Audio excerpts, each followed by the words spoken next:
The Earnestly Speaking podcast is a show that is founded on free-flowing conversation and may at times venture into mature subjects. Listener discretion is advised. Yeah, Earnestly Speaking podcast.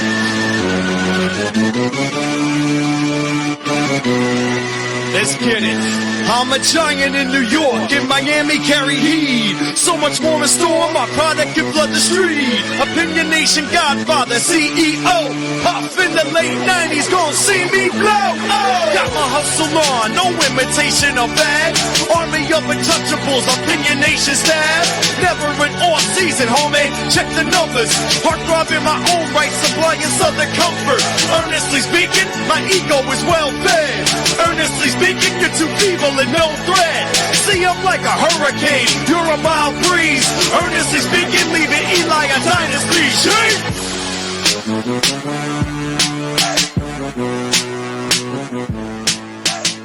Earnestly podcast coming to you February 13th, 2024. It is Valentine's Eve. Is that a thing, Kyle? Valentine's Eve? It is now. Yeah. No, Valentine's Eve is 100% a thing. Because, like, listen, for those who don't know, me and Mrs. of the game are celebrating year 14. You got me about 1 year. Marriage. Okay. I'm 13. I'm 13 years. I know it was a contest. No. I'm just saying I didn't know how long you were married. Oh, okay. Yeah. Sure. I mean, your kids are older, I think. I don't know. Veronica's what? 9. Yeah, Eli's 10. 1 year. Okay. She'll be 10. She'll be 10 this year, right? She turns 10 in April. Yes. Well, and Eli turns 11 in April as well. Okay. So I get swapped. I mean, listen, I just use protection longer. Here, the punchline's this though. My boys swim hard. Let's go. Oops. That's a whole analysis I don't want to get into, and I don't think anybody else does either. But I'm getting a little pressed here because this is the last Student Game Report of the 2023-24 season. So, I mean, it doesn't have to be. If you had half a brain, you'd still keep me coming on the Earnestly Speaking podcast. You'll still come on the show. We're not doing this. We're not going to be doing this report every week, though. Well, with the NCAA and the whole subdivision and the whole Dartmouth unionization thing, like, you would be wise. You just want to bother me. That's all. To pay attention. You just want to bother me. And you're all for it. I'm all for it. More than I do. I can't handle the truth. You know, I mean, you're the one that starts the damn recording 20-something minutes late. But I say all the above. Mrs. EJ apologizes. Whatever. Under the bus. But the point is this, man. Listen, Valentine's Day Eve is totally a thing because we used to be able to escape it, have our anniversary dinner, escape Valentine's Day hubbub and BS. Hell yeah. And move on. Now, and especially this year, it's helpful because tomorrow I will be covering Knicks Magic for A7BN Sports. Bing! The New York Knicks are really good this year for the record. What's that? Knicks are really good this year for the record. Yeah, listen, I'm curious to see this Brunson kid in person. Of course, you know, Julius Randle is a force in his own right. I don't know how what the Magic situation is going to be, as it is a back-to-back. Of course, tonight being Shaq's Hall of Fame number retirement, which even if I could make it, may not have gotten approval for, because that beast is going to be packed. I'm glad you said that, because on the very end of the show, if we have time, I want to bring up your thoughts on that. So go ahead. Of course. But listen, I Valentine's Day Eve is a thing, because more and more people have tried to dodge the corporate hubbub of Valentine's Day in its form, and gotten wise to trying to do it the night before. And that has affected my ability to make wedding anniversary plans. So, which is why we're going Friday. At first I thought I was going to be smooth and do it, you know, the Sunday night before, but I'm like, wait, that's the damn Super Bowl. That can't happen. So. Wait, so your wedding anniversary is the 13th today? Or that's no? Right. We wanted to get married in March, but you know, the priest wouldn't let us do it because of Lent. And yeah, my best friend managed to do it. He goes to a different church here locally, but you know, that was at least 10 years earlier. They got married when they were still in school. That was at least 10 years earlier, and I was the best man in that proceeding, so I can confirm that it happened. You know, well, on behalf of the Earnestly Podcast and all followers here, happy anniversary, Mr. of the Game. I mean, you know. By the way, speaking of wives and marriage, we are well aware by now of President Bartlett's line on the Huddle Up podcast. Bing! Stand there in your wrongness and be wrong and get used to it. Something we use regularly. You may not be aware of this, Ernest Christian. Usually only all the time. We talk about.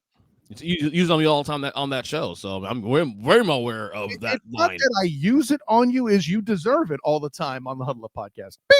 So listen, Tool Time isn't just a clever nickname, but can we move on, please? You can. And people on this podcast like, well, 6 wins this podcast. Yeah, said one moment more about the Super Bowl. Hey, it's kind of like the Super Bowl itself. If you saw the Student of the Game podcast, bing, that's the point I make in my Super Bowl YouTube episode of the Sports Symposium, which, I mean, speaking of marriages, if Demosthenes weren't so busy getting married and being famous, I feel like I've seen that. But that's that's a good picture. So, but it is what it is. But the punchline's this, Ernest Christian. The fact that stand there in your wrongness and be wrong and get used to it. I was not aware. I'm watching The West Wing now. I've never actually sampled the show. It's fantastic, by the way. And the punchline is President Bartlett uses that on Abigail Bartlett. I had no idea that was a marital scuffle. Point to President Bartlett for having the audacity. How far are you in the show right now? Because so Lauren and I started that show during COVID. Well, no. Rephrase that. I started that show. She watched that show years ago. Right. I started like over the pandemic. Right. Obviously never finished it, but I got to like season 3, season 4, and I stopped. How far are you in the show currently? I forget how many episodes. But like we're just we the audience are just getting to Charlie and the president's daughter dating Zoe, and him having to skip the event because of threats from white nationalists. But Kyle, spoilers. Yeah. Well, that's just the plot setup. I didn't tell you. I'm kidding. Hey, look, if people are coming about spoilers for a show that's 25 years old, you're a fucking moron. Is it really that old? It's close to 25 years. It's like 20. It started in 99. Oh, you're right. Wow. It doesn't feel that old. That's kind of funny. But what's funny, there's another show I'm watching right now that started in 99. That's I actually, for the third time, I'm trying to finish now. In its entirety, because I started twice, got to season 2, loved it, but I just couldn't finish it. Sopranos. So yeah, I've flirted with doing that too, kind of like I did Deadwood, which I was very grateful to have sampled Deadwood. I don't get people that say it's better than The Wire, but that's okay. Not a lot of people say The Wire is a lot of people say The Wire is the best show of all time, and I get that across the board. I'm just saying. I'm not saying it's true now. I'm just saying that's why I hear it all the time. I'm not mad at people who do say that. It's how I'll respond. Now, granted, there's probably a certain demographic consistency, but I won't elaborate on that any further. Right. By the way, this is the part where I remind America that the best Trump impression I know is done by this black man right here, Ernest DJ Christian. Yeah. By the way, just so you know, just like when I bring up the Heat, you're supposed to say, "Don't go Heat, bitch." When I bring up your Trump impression, you're supposed to immediately say, "Don't be rude." Don't be rude. There you go. All right, we are nearly 10 minutes into the show. Not one mumbling word about the Super Bowl. We got new champs. We got back-to-back champs, first time in 20 years. You guys know on this podcast, Kyle, obviously a journalist, he covers the Jacksonville Jaguars, Bing. But he's also a lifelong diehard 49ers fan. So yes. I asked this to start this segment. Kyle, how do you feel? Are you still crying? I mean, are you still mad at me? No. Like the only thing, first of all, let me be clear. I picked the Chiefs 31-17. You did. The fact that this game went into overtime and was the longest overtime game in Super Bowl history, finally supplanting that Falcon choke job, which I always thought was awful that was the only overtime Super Bowl. Right.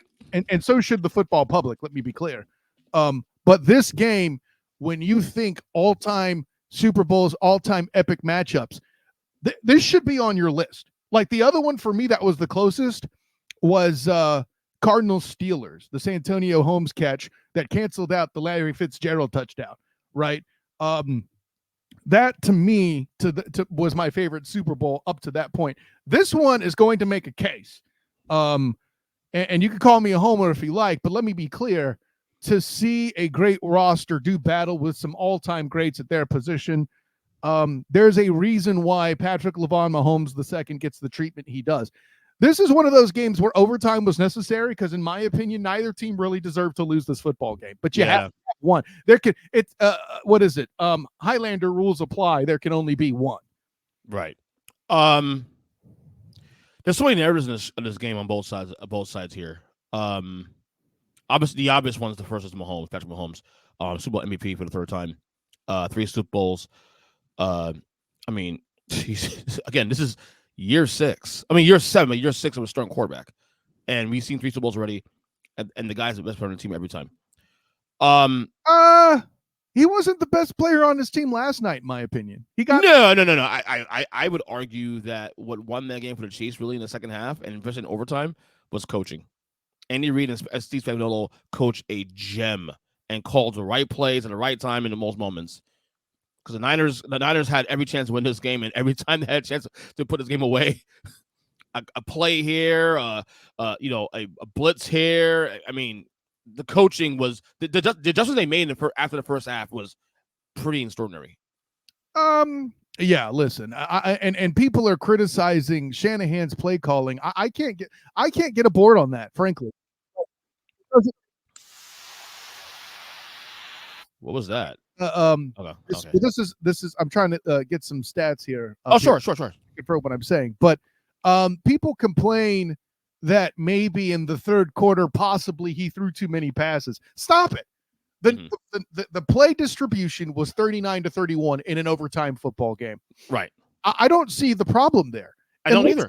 Let's not forget you're facing Chris Jones. Okay. Mm-hmm. That might be a factor. And to still see them not make the mistake that the Baltimore Ravens made, like how many Ravens players are at home going, damn it, if only we weren't scared for our lives, we would have been playing the Niners in that rematch of a Super Bowl instead of the one we got. And this isn't me disrespecting Patrick Mahomes II.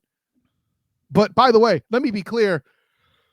I know it's 25 points overtime, blah, blah, blah. But in regulation, is this the third straight week that they fell short of 30 points, of 20 points? Well, I know Buffalo has scored 27, I think. Okay, I couldn't remember the Buffalo. The past 2 weeks, they scored 17 against Baltimore. In regulation, right? You know, and by the way, the Niners defense was supposed to be null and void. Hell, I'll be honest, I'd even lost faith to him to an extent. That's why I assumed the Chiefs would score 30 points, not 25 in an overtime game that was the longest in the game's history. It is kind of sick, though, that we say that Mahomes was bottled up in some ways, wasn't the best player, and yet somehow throws for 333 yards, somehow rushes for 66 yards in that game, which is amazing in itself.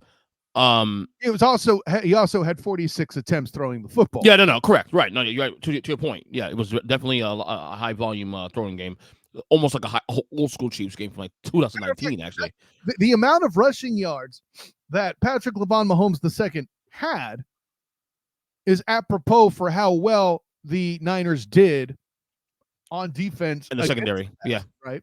Correct. No. That being said, this is what for me separates Mahomes from everybody else, is that did he have a phenomenal game quarter one through overtime? No, he did not. In fact, he was pretty pedestrian in the first half. Yeah. But what do we say all the time about these? What makes the greats great? What makes Montana great? Because people forget that classic game against the Cowboys. You know, the catch by Dwight Clark. We didn't have to go to all-time great. Montana had a horrible game. He had 3 picks in that game. Yeah, well, you forget that. Well, then the Jonathan Taylor in that Super Bowl against the Bengals, he had a number of turnovers. Yeah. So, but it's the moments. It's making plays when I need plays made, and this is what separates Mahomes from else. That to this point too. Can we give him his credit? It's he didn't do his job. Well, he ain't the reason they lost that game. That's for damn sure. But let's talk about Mahomes in the legacy now, because now, again, this is year 6. I know 70 year 6 of starting quarterback, 3 Super Bowl titles, 4 Super Bowl appearances. Okay, Kyle, we've been discussing this for a couple of years now about this build of Mahomes at all-time great. This is where I'm at now. I don't care what order you put him in. If your top 3 doesn't look like Brady, Montana, Mahomes, regardless of order, you can put Brady number 1. I don't care. Montana number 1. I don't give a damn. But if your three isn't in close, those three guys, I'm going to assume you know nothing about football at this point. Am I right for saying that at this point? I'm not going to go so far as to say you don't know about football, but you're going to have to give me a good reason why. You know, like for one, if you hold it against Brady that he was gift wrapped his final Super Bowl because of the excellent roster they had in Tampa, because Patrick Mahomes II had a horrible O-line, because Brady managed to escape Patrick Mahomes II, then thanks to D Ford lining up off sides, all of that. If you want to hold that against Brady, I don't personally, but I think it's worth the discussion. If you're going to actually rank them, I would still put Mahomes ahead of Brady. I don't care what the head-to-head is. Like, let me be clear on that. By the way, when they played, I can guarantee you at the time, the Patriots defense was better than what the Chiefs had. Oh, by the way, I love that. That's a thing, actually, too, because people are like, oh, so he's not better than Brady because Brady beat him twice. Okay, cool. Eli Manning beat Brady twice also, too. Is he top 10 also? No? Like, stop. Yeah. We can play that game also, too. Come on. A horrible case, too. Thank you. Yeah. But two of the greatest plays in NFL history made for that to happen. And that's the same. I think that's the victimhood, air quotes, that the Niners find themselves in, and is two iconic moments in Super Bowl history. They just happen to be on the wrong side of. Right. And what I hate the most is the media is all, oh, the Niners players didn't know the overtime rules. It doesn't mean anything at all.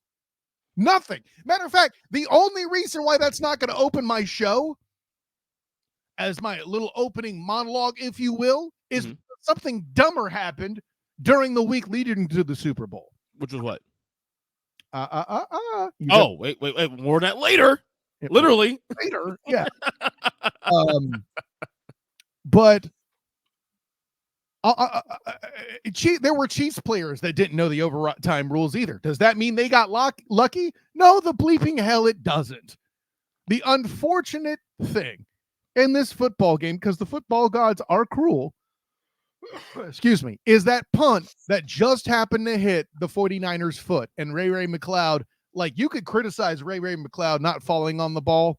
That's an instinct you give a fat man.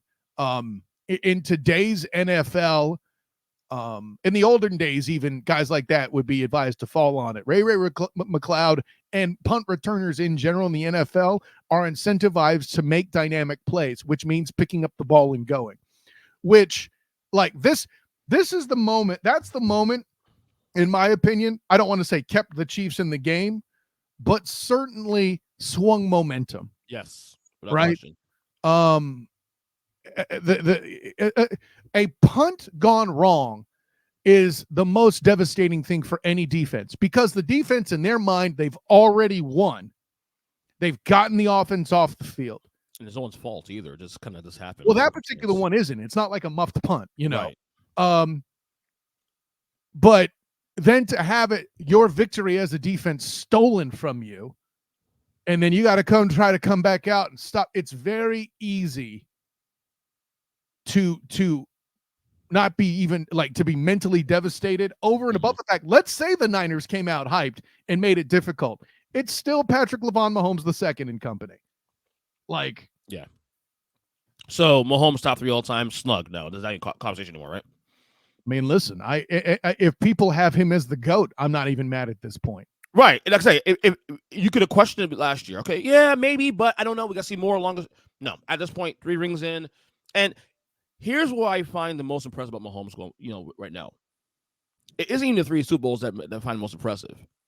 To me, what I find most impressive about Patrick Mahomes now, 6 years in, is that he has been at no worse than an AFC title game. Every single season as quarterback, he has played for a chance to go to the Super Bowl. I mean, that point has been made a lot leading into it. What I would see that bet and raise. He's gotten there with different styles of team as well. Right. That too also. And he was supposed to be murdered by losing Tyreek Hill. Oh, okay. But let's go back to back. No big deal. First team in 20 years. No big deal. Well, I mean, last year, everybody said that was the year to get the Chiefs. Now, I didn't agree with it then because nobody paid any attention to the defensive moves made. And I argue the defense is why they were there in the first place. Because that Chiefs offense was, the Chiefs defense offense was, let's be real, they were shit this year. I'm not going to go that far. In spots. There's, I mean, well, sure. the defense kept that team together. 26-point game total in Everbank Stadium, where they beat the Jags on the strength of Calvin Ridley dropping a touchdown in the opening drive, is when I started calling them a defensive team on the Student of the Game podcast. Bing! And I'll dive with Travis Holmes of Big Cat Country. Bing! You've listened to me do it since then. Mm-hmm. Oh, yeah, the defense. Hey, welcome to the party. You might get some cake. Everybody's already eaten the fucking chicken wings, okay? Right. So I know. And last year you were surprised. I was surprised, at least, to hear that the Chiefs were the second best team in sacks next to the Eagles. This year, how dominant the Chiefs defense was no surprise, which is why I don't feel like the Niners had a bad football game either, right? Christian McCaffrey had over 160 all-purpose yards. Had the Niners won, you and I both know we would have seen or should have seen a running back win the MVP for the first time. You're not going to win the MVP if they won that game, likely. Well, we say likely, but the press got a lot of other awards wrong. Okay, more on that later. Ooh, right? We got on the docket. It's okay. But you can get mad. Everybody's questioning, for example, oh, well, you went for a field goal in overtime. If the Niners go for it on fourth down and miss it, everybody would have questioned that call. Mm-hmm. People questioning the ball being taken by the Niners first in overtime are just morons. Let me get this straight. You have an opportunity to secure the touchdown and put Patrick LeVon Mahomes II in a hole coming onto the field. But you're going to pass that up. Why? And by the way, by that point, the Chiefs were rolling, right? I think by that point, they had back-to-back drives with scores. Yep. Maybe 3 straight. Yeah. Okay? Like, what are we doing here? Why? How on earth? Of all the things to question, Ernest Christian, that ain't it. You want to be concerned about, and yeah, I was right. 3 straight scoring drives at that point. Keep LeVon off the field. Maybe he gets cold. Maybe you get momentum back. It was the right call. I don't disagree with it at all. I thought that was an overplayed narrative, honestly. And to boot, I've heard like someone was saying that the defense have been tired at that point, so also they need to rest. So well, I think both defenses are tired at that point. I mean it's overtime. It is what it is. Everyone's tired, right? In an NFL contest, except maybe the kickers. I don't know. But even I also think the thing that hurt you guys too. Also, that was it Greenlaw his name 57. The injury? Yeah, Greenlaw I heard. Nowhere obviously was a factor, but I'm not going to make that excuse because, to be honest, even with that happening as early as it did, and you still held Patrick LeVon Mahomes II below 20 points, not fam. I mean, it's a factor, but it's not a reason. Right. All right, Andy Reid, 3 rings. We've been teasing this for a couple of years now on the show, countless other platforms. You know, Huddle Up Podcast. Of course, we did the whole episode on that, on Andy Reid and his legacy and this and that. We did last summer. We now can add another check mark of Super Bowl rings to the list of things now. Mm-hmm. I'm there now. You want to go ahead and put Andy Reid and Mount Rushmore coaches all the time? You go ahead and do it. Sign up. I'm all for it. And I think the Philadelphia years help him too. Also, more hurts him. Sure. And those people screaming, particularly moron Patriot fans and members of the moron Boston media,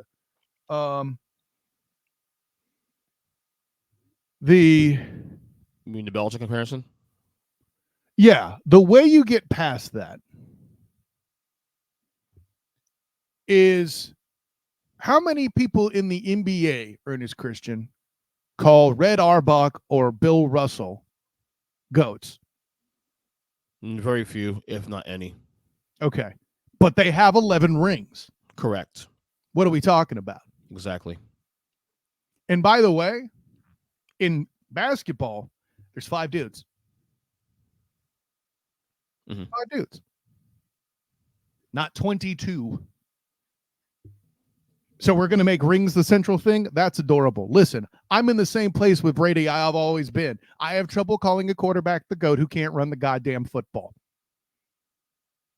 Your boy Steve Young is a better quarterback than Tom Brady in plenty of elements. Now, is Tom Brady better achieved? Better accomplished? Absolutely. I don't think anybody's going to argue that because math.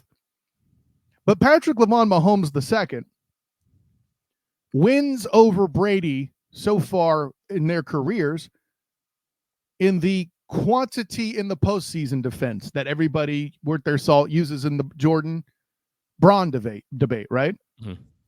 Oh, but LeBron James did make it to all these finals and lost. Yeah.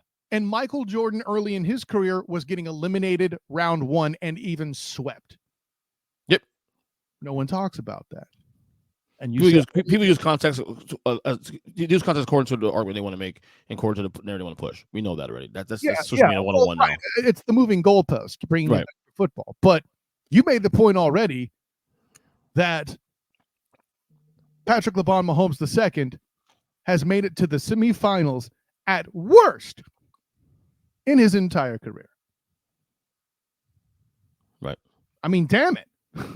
Yeah. And by the way, in the superior conference. Right. So, every single year he's been in the league, he's made it to at least the AFC title game. That is insane in 6 years. And especially in that conference and this NFL, what's hard to do that. And in the AFC West, which is not as strong as it is used to be, granted, okay? But the AFC West, in my opinion, is more competitive than the AFC East was in portions of Brady's day. Mm-hmm. And yet somehow, too, even on occasion, the Jets would win a division here and there. You know, right. The next best quarterback in the AFC East was often not impressive. Nobody was as good as Justin Herbert is now, for example. Right.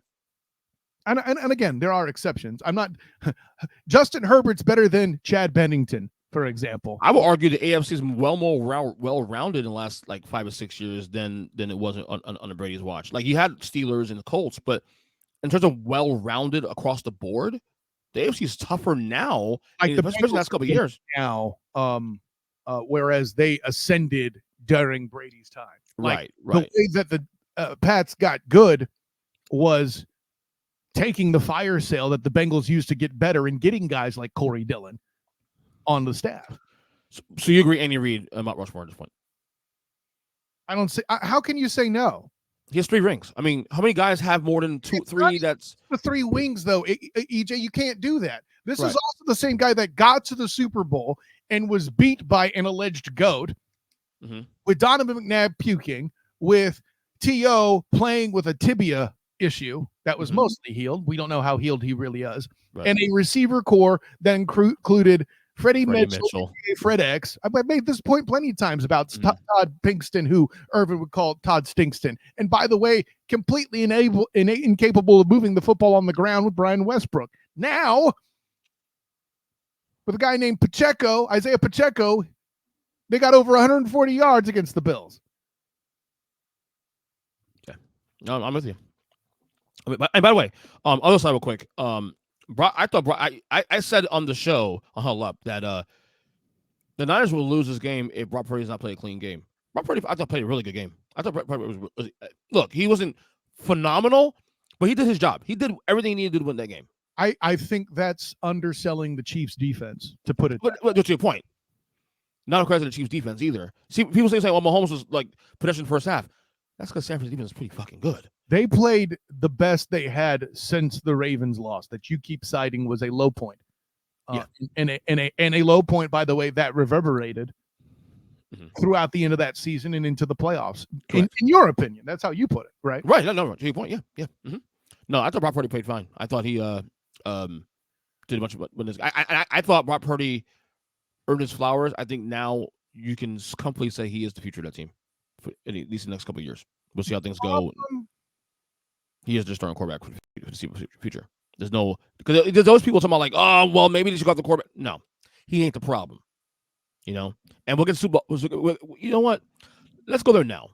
Super Bowl odds. I have that now. I'm gonna put it on the screen just a second because they already released the Super Bowl odds for this coming um, season, or next season rather. And right there, folks on the podcast can't see on the YouTube page. You have the Niners at number 1, Chiefs 2, Bills at 3, the Ravens at 4, Lions 5, Bengals 6, and the Dolphins at 7. So the Niners are now a plus 550 to win it next year. The Chiefs plus 850, the Bills plus 900, the Ravens plus 950, the Lions plus 12, the Bengals plus 12, and the Dolphins plus 1500. I'm the only surprise here, obviously, and I'm obviously I shouldn't be surprised. I'm surprised the Cowboys aren't higher because every year they're always not seen. No. I'm saying it because every year the Cowboys always seem like they're sneaking into the top 6 of these odds every single year. I think maybe Vegas got the message this time. You know what? We ain't trusting motherfuckers. We ain't doing that again. Yeah, well, yeah. But I think the top 2 they got it right. I think I'm saying right now. If you told me now who has the better odds of getting back to this game next year between these 2 teams, I'm gonna say Niners because of the environment. I mean, the Eagles can make a fine case, but they got a lot of question marks now. Only at the coach position, in my opinion. Eagles question mark, right? Who else? The Cowboys. We know how that goes. I think the reason why you see the Lions at 1,200 is because the Packers have shown signs of possible ascension. It's too early to declare victory, but everybody's all like, oh, the Colin Cowherds and the other, shot callers in the national media. Oh, I have the Packers winning the North. No, you don't. Because you don't know what Jordan Love's going to do. Right. I think the Dolphins here is absolutely asinine. You can't declare that until you see how well McDaniel and company drafts. I see the Bengals being up here. That makes sense with Joey Burr, but they're about to annihilate that skill core. So you're a lesser team now going forward, most likely. I mean, listen, if I were as big a degenerate as you and Zach, bing, the 49ers is clearly the play. Right? Call me a homer all you'd like. The facts of the case are those. I hate the Lions as a bet. I think the Bills is a foolhardy bet. The Ravens is more difficult than the Chiefs because you're asking me to believe Lamar Demetrius Jackson is going to go a second year healthy. I can't buy that. Not only that, I also think too the divisional optics also make it tougher. Because Burr's fault. Yeah. Right. So to your point, the Bengals will be back next year too. Also, Steelers should be competitive always, and the Browns we think would be pretty good next year as well too. So they may even take a step back though. I mean, that's the downside to being as good as they were is the Ravens draft lower than they probably should to get over whatever hump. The Ravens, right? What's that? The Ravens, right? Sorry, you mean the Ravens, right? I mean the Browns did too well. Okay. To make lower their draft position. I said, I meant what I said, Earnest Christian. I feel like Buffalo, though, I'm with you on that. It's a little foolhardy, but at the same time, because of how good Josh Allen is and can be when he wants to, the ceiling, again, is so high. When he is playing good football and not turning the ball over, he is in that conversation with the Burrows and the Mahomes. But what makes the Chiefs the most dangerous? It's not where the ceiling is. It's the defense. It's not even the defense, although that's a factor in what I'm about to say. What is it? It is the damn consistency. Yes. Say what you will about them never making it to 20 points, right? Their defense held teams, I think it was 13 point something going into the Super Bowl, right? And again, 13 point, I think it was like 4, and then adding in a 19-point game, that's still pretty damn low. Yeah. But you say NFL. No, I have no problem with this list. This list is actually quite mostly accurate. Dolphins, I don't know if the Dolphins too high. I just think the Dolphins have their core guys coming next year. Can they add to the problems they had this year? Could they add to that defense? Could they add, can Tua? Because I think the offense will still be pretty good. It's just, can they add now toughness to that team? Here's the thing. But I'm glad you mentioned toughness. But the other thing too is durability. Like Tyreek Hill, I want to see him get that 2,000-yard mark, but that takes a toll carrying an offense like that when you're at a position other than quarterback. I mean, there's a reason why J.J. Watt had so many injuries for the Texans. It's because he was carrying the Houston Texans from the defensive end position. That is an awful large load to carry. When you're not the quarterback and you're having to carry the team, That's how you get injured. Just ask Adrian Peterson as a running back. Just ask Fred Taylor as a running back. Notable Hall of Fame snub, by the way. Yeah. I think that recreating what Mike McDaniel did this year is going to take a lot of creativity. And absolutely, I think the defense has to be better, obviously. Yeah. I'm with you on that 100%. Did you enjoy the Super Bowl halftime show? I did. I listen, for me, I know you're this big music buff and all this, and you and I have our agreements that we worship at the altar of Freddie Mercury, but yes, correct. My kind of my rating for a Super Bowl halftime show, I don't normally pay attention to the halftime, but I will watch the start of it, and if it grabs my attention, I'll stay a little longer before I go get food. Usher, also, I was looking for Lil Jon to come out. I'll be real. By the way, how the hell is a dude an anti-vaxxer when one of his songs is literally called Shots? What are we doing here? Is he's anti-vaxxer? I didn't know that. He's 1,000,000,000%. I did not know that. That's news to me. I did not know that. There saying, hey man, let me tell you, don't get that motherfucking vaccine. And he missed the opportunity also to make a lot of money on that too. Also, which, by the way, also the name of the song is Shots. Exactly, that's my point. I can't stress this enough. But listen, that all aside, let's stick to the art, not the artist. Him coming out for it was awesome. Yeah.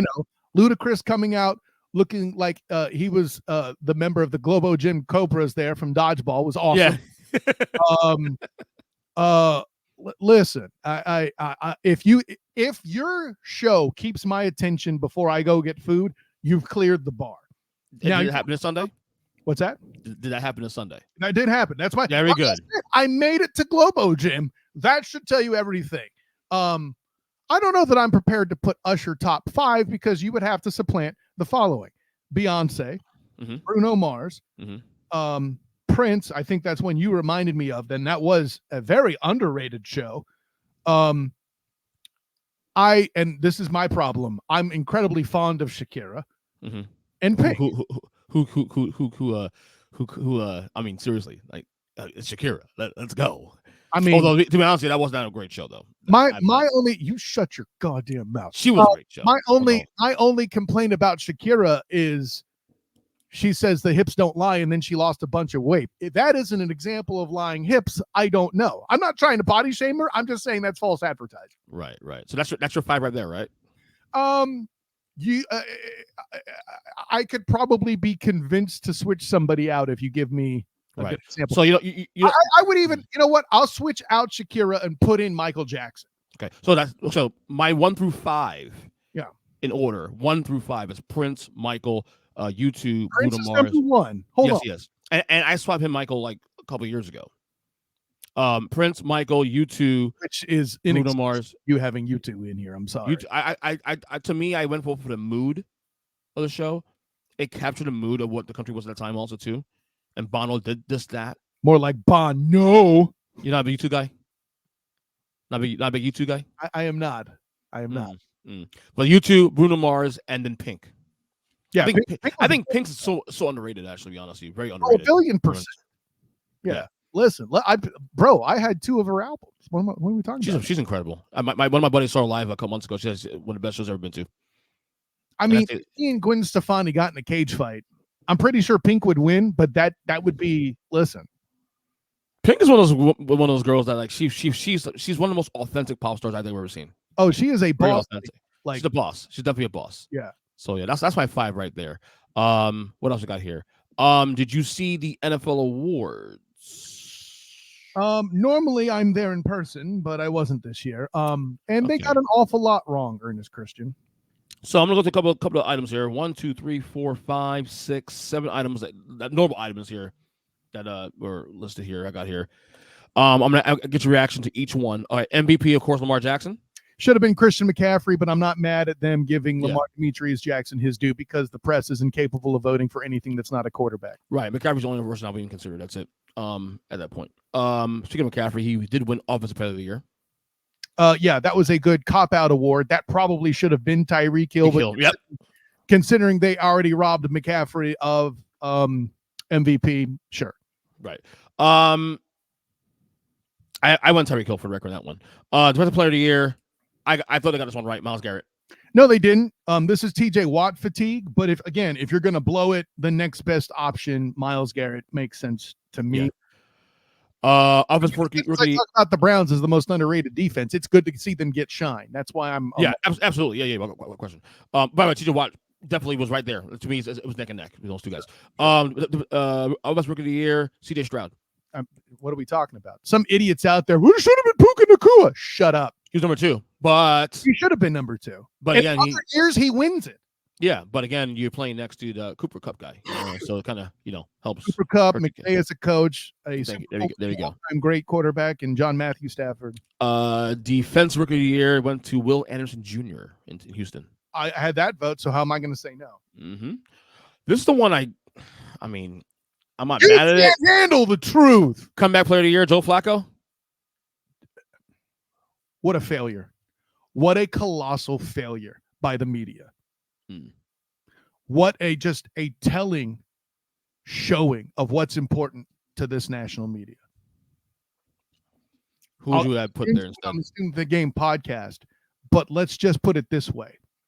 I don't want to hear a goddamn word about player safety from these hypocrites ever again.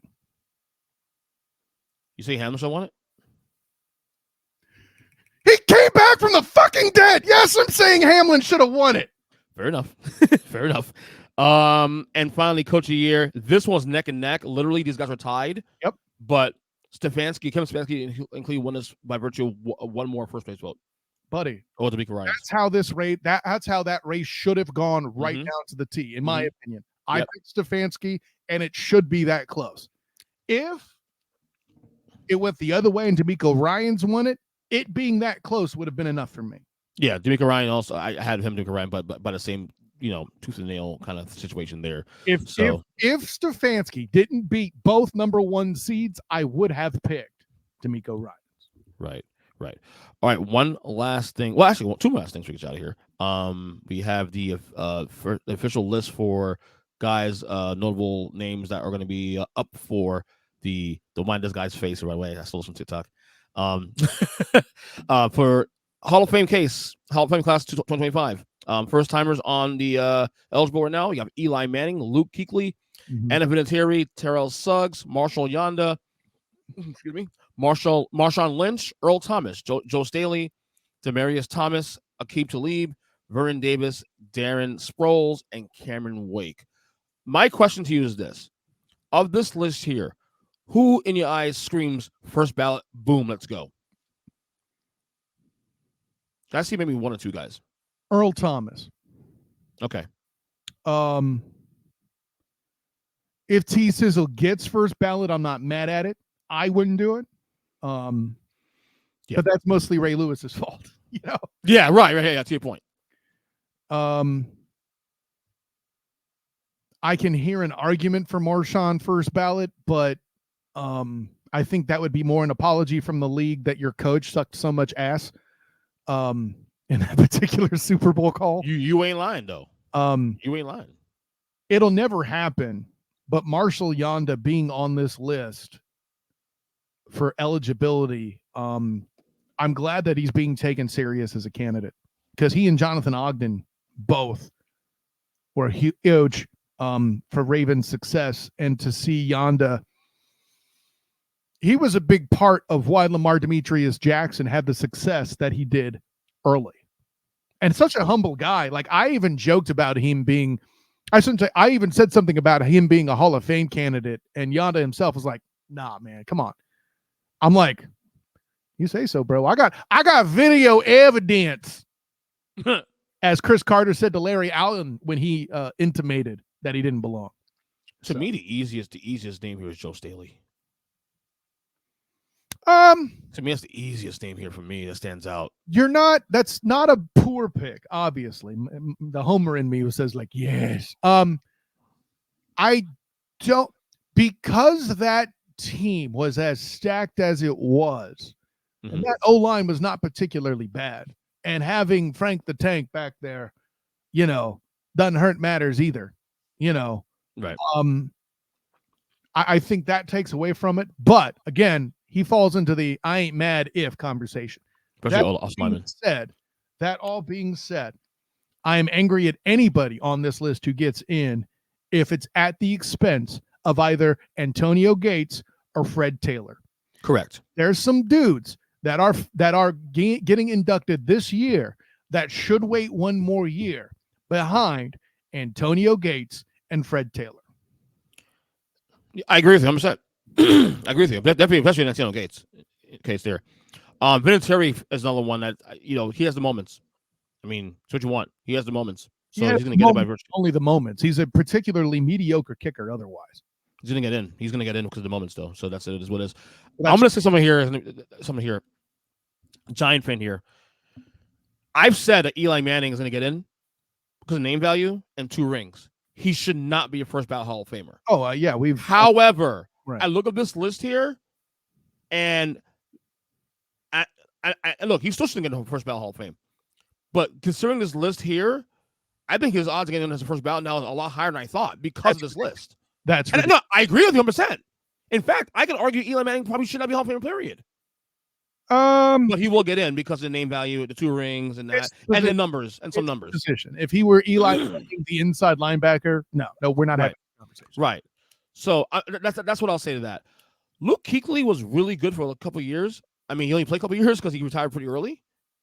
A couple of years. He played what? 6 years? 7 years? He played that long.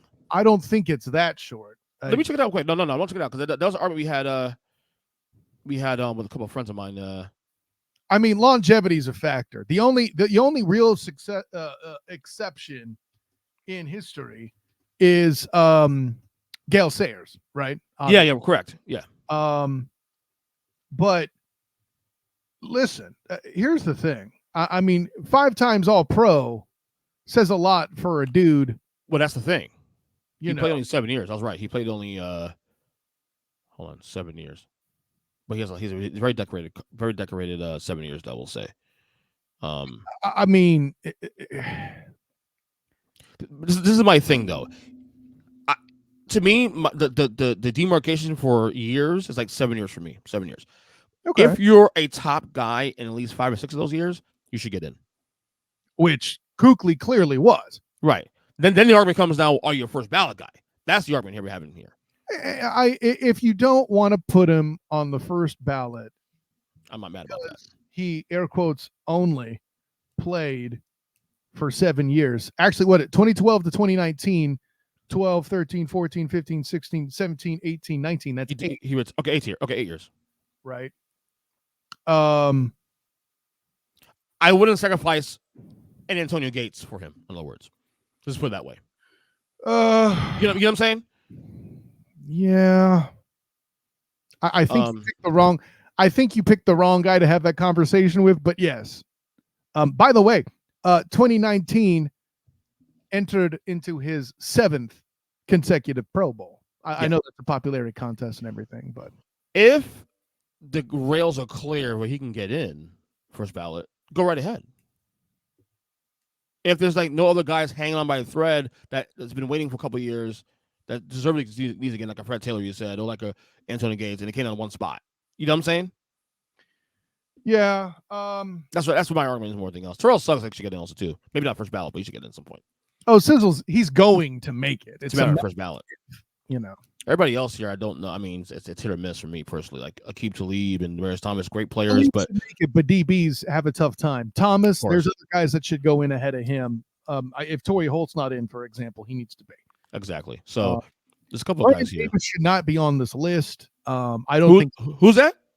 Davis and Sproles are not Hall of Famers to me. No, I agree. Cameron Wake is compelling. But I don't know that he makes the Hall of Fame because he too has a relatively short NFL career. But that's the good news about being the Pro Football Hall of Fame. You do get some chutzpah for Canadian performance. So, oh, you do? Okay, I didn't know that. Well, right. Not to say that that you get like credit for it per se, but you playing pro ball that long matters. You know, it's the consideration that Warren Moon gets, for example. And to our point, it is the Pro Football Hall of Fame, not the NFL Hall of Fame. Right. Same thing in basketball. It's the Basketball Hall of Fame, not the NBA Hall of Fame. So yeah. Anyways. All right, one last thing to get out of here. This is actually non-football related, but tonight we just mentioned earlier in the top of the show, Shaquille O'Neal is going to get his number retired. First guy in Magic history to get his number retired. Yep. I know. I asked Zach this question last on the show a couple weeks ago because he's a diehard Magic fan himself. I want to ask you your thoughts on Shaq, his career in Orlando, because there was a debate a couple weeks back I saw on Shannon Sharp's podcast Nightcap, and he had Gilbert Arenas on the show, and they were discussing, better Magic player, better Magic career, him, Shaq, or Dwight Howard. And Gilbert Arenas actually said Dwight Howard. For as far as his time with the Magic, with the Magic only. That's the correct answer. Right. Okay. Shaq is still top 5 or 6 in so many damn categories, right, having only played for the Magic for 4 years. Right. I just heard Dante Marcatelli talking about that this morning, which, by the way, Orlando Bally Sports, right? Mm-hmm. Magic coverage. But Dante's been calling the Magic for 27 years. So this dude has a little bit of context, right? Right. By the way, further context, the organization is celebrating year 35 this year. Mm-hmm. That's how long Dante's been in the game. At times, even with Matty Gukas. I digress. Remember that? Yep. But if not Shaq, who? Right. Well, there's only 2 guys, but Dwight's career in Orlando. I mean, you got to remember, Dwight Howard won 3 Defensive Player of the Years. Yeah, this guy went to the finals like Shaq did. Defensive Players of the Year, right? Right. Depoys. Shaq. Dwight Howard, and I have my issues with him because he ran Stan Van out of town. That's a whole other question. Yeah. I also too have my issues with Shaq, but then again, I was a kid, and when I look back on it now, I get it. Orlando could not have properly supported a star of Shaq's caliber in a world where the internet wasn't really a thing per se, right, like it is now. Social media didn't really exist. It didn't exist. I will say this much. If you want to say it's a wash, so be it. But ain't Shaq over Dwight. As far as time with the Magic, correct. Yeah, correct. And Shaq had help in Orlando when they made those. Shaq had better teams. Penny Hardaway was phenomenal. Nick Earnestly before the fucking free throw debacle was a really good player. The only weak point for the Magic team, one could argue, is Jameer Nelson, who is still the best point guard in Magic history. Yeah. So that's say for that what you will. For Shaq, like I said, 4 years, second in blocks. He's like 6th in points. Mm-hmm. There's so many things where he's still a leading record holder despite limited time and playing the position that he did in the era that he did. Right. So, but do you have any like I don't know if you're a Magic fan, but do you have any animosity for how he left Orlando? Well, like I said, I absolutely hated it as a kid. I never owned his jersey for that reason. Mm-hmm. Not to mention, I've been, as much as I've grown up enjoying the Lakers, the Niners, I've been a Laker hater for some time. Thank God Pat Riley eventually went to the Heat, because then I could appreciate what he does for the league. I was pro Celtics for the Lakers Celtics years, all that. This was a Larry Bird house that I lived in with my dad, It's like cheering for Larry Bird, blasphemy, It's opposite for me because I'm a Magic Johnson fanatic, my favorite athlete of all time. So when I got older, I got to appreciate Magic Johnson for the force that he was. I do think Kareem Abdul-Jabbar is a little bit overrated because he was a gimmick guy. And I could say the same thing for Shaq. I'm on record saying that, and you saw this reel and was like, that's an interesting way to put it, but it's still right. It was one of those like from Falcon and the Winter Soldier. He's out of line, but he's right. Shaq ruined the big man position in the 90s because no one could dominate like him. And people tried to recreate it. The failed experiments that were Sean Bradley, George Mirasan, all that. Yeah. And they could not get the same amount of coordination and mass that Shaq had. And it's forget about genetic lottery. Like, there's no way You could hit the genetic lottery, genetic lottery. Quite the opposite, right? Than trying to get somebody who looks like Shaq, which is why skilled big men and European players became prolific. Because the closing of the zone, Shaq was the beginning of the end. Right? Yeah. Now, here comes point centers. A phenomenon I could have never imagined, but now I've witnessed in person twice with Joel Embiid and Nikola Jokic. Both were great to watch here when they came to town in Orlando my first year covering the Magic this closely. Just absolutely amazing. But they don't happen without Shaq breaking the position. Yeah. That alone should put him in the rafters. Yeah. That's a good point. Anyway, Kyle, it's been a great season as always. Obviously, we'll be back on the show often throughout the offseason. As football comes to an end, we're obviously going to have we still have the draft. We still have free agency. We have other things of that nature coming up. Oh, shoot. Never mind. What was that now? The XFL is coming. Oh, wait. UFL. Right? That's the joke. That's the joke, right? Is that April starts? Late March 30th, to be specific. And there's a team up in Orlando, right? Oh, nearby there? Nope. The state of Florida is excluded from the UFL. That sucks. So my Orlando Guardians tumbler, while an excellent holder of coffee, is good for nothing else. Yes. That sucks. Kyle, plug away. Well, I will not be covering the Guardians, but I am still Kyle Nash, a student of the game. You can find me on Twitter at the SOTG. Find me on Instagram as the same, the SOTG. Find me on Threads as well as the SOTG. Find me on Facebook as a student of the game. Check out my writings with the 3-point conversion, the Jaguar Report, and the Black and Gold Banneret. More immediately with the Black and Gold Banneret, I will be covering men's basketball on Saturday, getting back to the back.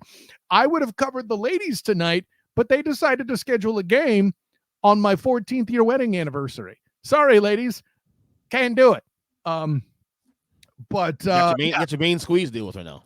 I mean, yes, that is the women's sport I plan on covering. My wife going to dinner with me, or actually, if we're doing full disclosure, I'm roasting a chicken. So there you go. Oh, okay. That's the thing about being out of work is now I got to be some sort of half-ass housekeeper. It's fascinatingly tedious. I digress. Anyways, Ernest, Christian, an honor, joy, and privilege. But until next time, class dismissed.